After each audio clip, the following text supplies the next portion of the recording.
இன்று திராவிட முன்னேற்ற கழகம் சார்பில் தாக்கல் செய்த உச்சநீதிமன்றத்தில் தாக்கல் செய்த மனுவில் உச்சநீதிமன்றம் வரலாற்று சிறப்புமிக்க ஒரு தீர்ப்பை இன்று வழங்கியிருக்கிறது. அந்த தீர்ப்பில் திரு சி.வி. சண்முகம் அதிமுகவை சார்ந்த முன்னாள் அமைச்சர், இப்பொழுது நாடாளுமன்ற உறுப்பினர், அவர் தாக்கல் செய்த ரிட் மனுவை உயர்நீதிமன்றத்தில் இருந்து உச்சநீதிமன்றத்துக்கு வித்ரா செய்து அந்த ரிட் மனுவை தள்ளுபடி செய்து 10 லட்சம் ரூபாய் அபராத தொகையாக தமிழக அரசுக்கு திரு சி.வி. சண்முகம் கொடுத்த அந்த 10 லட்சம் ரூபாய் கொடுக்க வேண்டும். ஒரு வாரத்துக்குள் அந்த 10 லட்சம் ரூபாய் அவர் கொடுக்கும் பட்சத்தில் தமிழகத்தில் உள்ள அந்த மக்கள் நலன் பயக்கும் அந்த திட்டங்களில் அதை பயன்படுத்த வேண்டும் என்று உச்சநீதிமன்றம் இன்று வரலாற்று சிறப்புமிக்க தீர்ப்பு கொடுத்துள்ளது. திரு சி.வி. சண்முகம் சென்னை உயர்நீதிமன்றத்தில் கடந்த 21ஆம் தேதி அவர் தமிழக அரசு 2 திட்டங்கள், உங்களுடன் ஸ்டாலின், நலம் காக்கும் ஸ்டாலின், இந்த 2 திட்டங்கள் தமிழக முதலமைச்சருடைய பெயர் கொண்டு உள்ளதால் இதை தடை செய்ய வேண்டும், இந்த திட்டத்தை ரத்து செய்ய வேண்டும் என்பதுதான் திரு சி.வி. சண்முகத்துடைய சென்னை உயர்நீதிமன்றத்தில் போடப்பட்ட மனு. அந்த மனுவில் அவர் என்ன கூறியிருக்கிறார் என்றால், இந்த உங்களுடன் ஸ்டாலின் என்ப திட்டம் தமிழக முதலமைச்சருடைய பெயர் ஸ்டாலின் என்ற பெயர் உள்ளதால் அது மக்கள் வரி பணத்தில் அவர் பெயர் இருக்கக்கூடாது என்பது அவருடைய பிரேயர். ஆனால் உள்நோக்கம் என்னவென்றால், இந்த திட்டங்கள் மக்களுக்கு சென்றடையக்கூடாது என்பதுதான் அவருடைய எண்ணமும் கூட.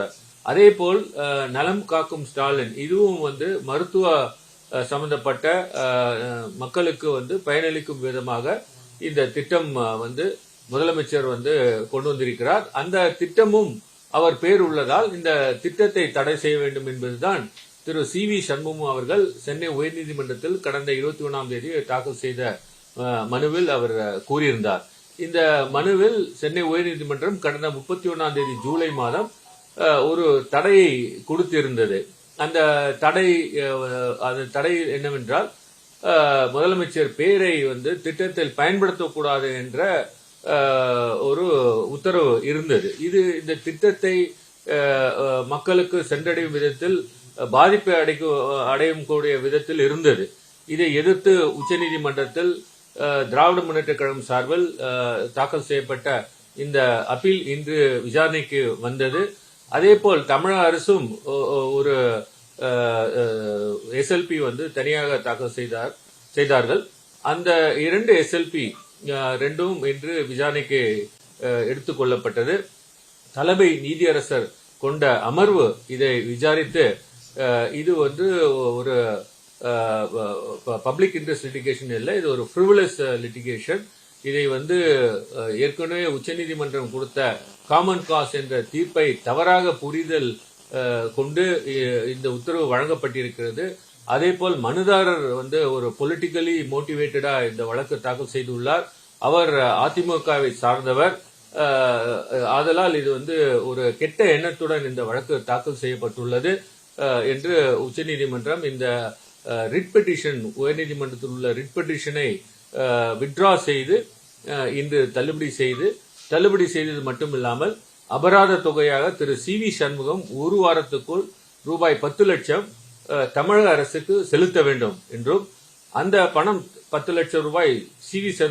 சண்முகம் அவர்கள் செலுத்தும் பட்சத்தில் அதை மக்கள் நலன் காக்கும் திட்டத்தில் பயன்படுத்தலாம், தமிழக அரசு பயன்படுத்தலாம் என்று அந்த உத்தரவில் கூறியுள்ளனர். அது மட்டும் இல்லாமல் அவர் ஒரு வாரத்துக்குள் அந்த பணத்தை 10 லட்சத்தை அவர் கட்டவில்லை என்றால் நீதிமன்ற அவமதிப்பு வழக்கு அவர் மேல் தொடரலாம் என்று உத்தரவிடப்பட்டுள்ளது.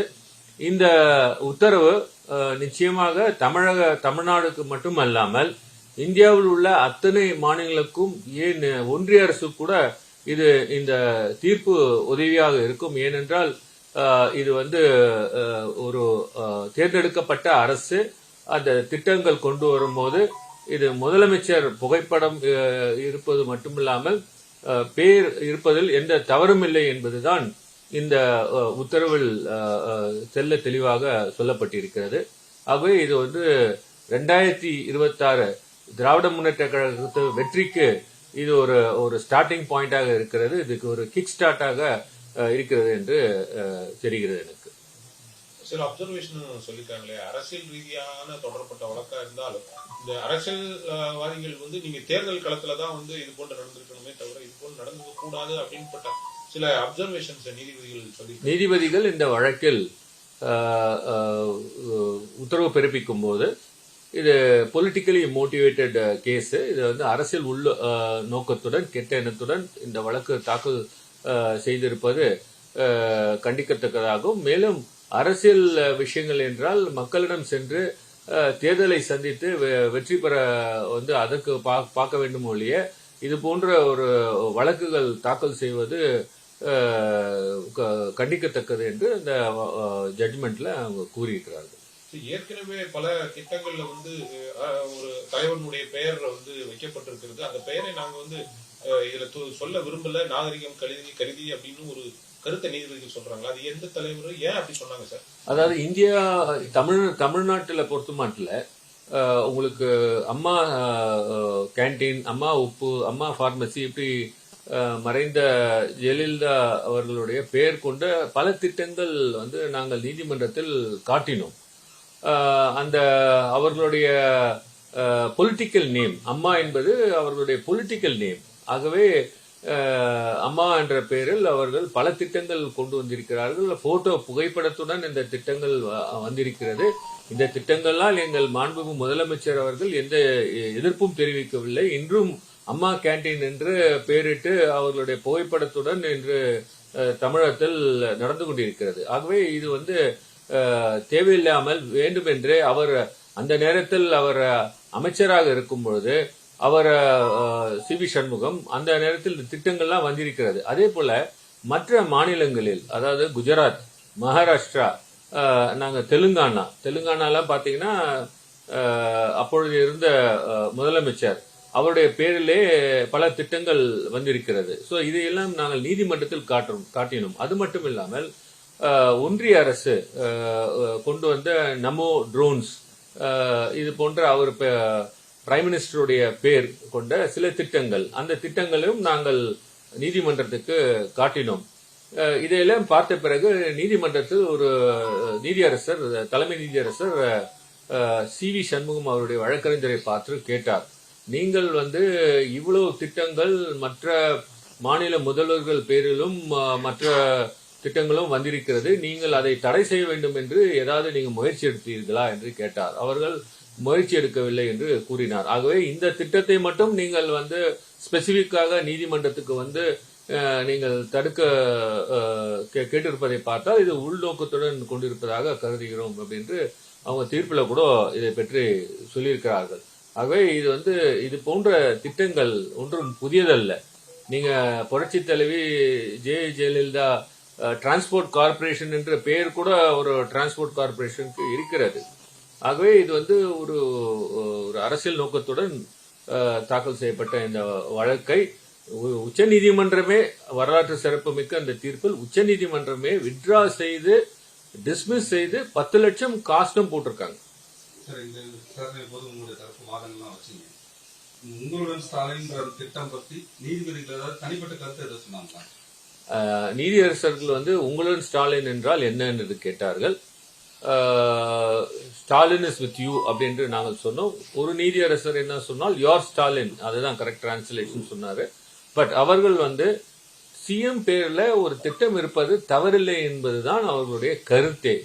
ஒரு சிஎம் புகைப்படம் போடலாம். அதாவது இவங்க எல்லாமே வழக்கு வந்து காமன் காஸ் என்ற ஒரு வழக்கு 2014 common cos 1, 2015 common cos 2, 2016 common cos 3, 3 பல்வேறு காலகட்டத்தில் உச்ச நீதிமன்றம் அரசு விளம்பரங்கள் பற்றி சொல்லும் பொழுது இன்னென்ன இதெல்லாம் செய்யணும்னு சொல்லியிருக்காங்க.